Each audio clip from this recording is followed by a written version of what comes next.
સુરત શહેરમાં મહેનત અને આત્મવિશ્વાસની એક અનોખી મિસાલ જોવા મળી છે. મૂળ કચ્છ ભુજના રહેવાસી એક દિવ્યાંગ શિવાભાઈ ભાનુશાળી છેલ્લા 7 વર્ષથી સુરતમાં રહીને પોતાના સંઘર્ષથી જીવન જીવતા શીખવી રહ્યા છે. પગે દિવ્યાંગ હોવા છતાં તેઓ મનથી ખૂબ જ મજબૂત છે અને પોતાની મહેનતથી તેમણે પોતાનો રોજગાર ઊભો કર્યો છે. માત્ર 3 મહિનાની ઉંમરે તાવ આવ્યા બાદ યોગ્ય સારવાર ન મળતા તેઓ આજીવન દિવ્યાંગ બન્યા. છતાંય તેમણે ક્યારેય પણ હાર માન્યા વગર જીવનમાં આગળ વધવાનો જ ઓપ્શન પસંદ કર્યો છે. શરૂઆતમાં તેઓ ભુજમાં પરિવાર સાથે રહેતા હતા અને બાદમાં રોજગારની શોધમાં સુરત આવ્યા હતા. અહીં પહેલાં તેઓ પાનનો ગલ્લો ચલાવતા હતા, પરંતુ સમય જતાં પરિસ્થિતિઓ બદલાતા તેમણે નવી દિશામાં વિચાર કર્યો. આજે તેઓ સિઝનલ ફ્રૂટનો વ્યવસાય કરી રહ્યા છે અને તે પણ તેઓ જાતે જ લોકોના ઘરે ઘરે જઈને પહોંચાડે છે. મારું નામ શિવા ભાનુશાળી, મારી એજ 41 છે. હું કચ્છ ભુજનો છું અને છેલ્લે 7 વર્ષથી સુરત રહું છું. પહેલાં મારો પાનનો ગલ્લો હતો અને હમણાં છેલ્લે 2-3 વર્ષથી હું ફ્રૂટમાં સંકળાયેલો.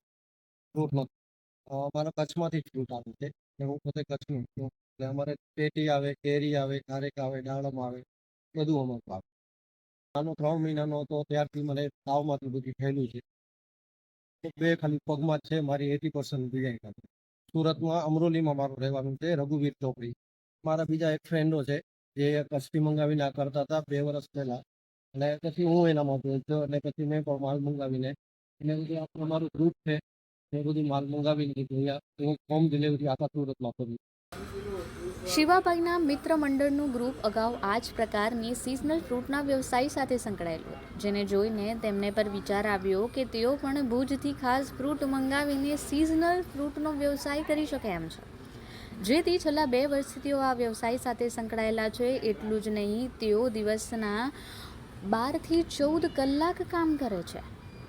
તેઓ જાતે જ પોતાના 2 વ્હીલર પર ડિલિવરી કરવા માટે નીકળે છે.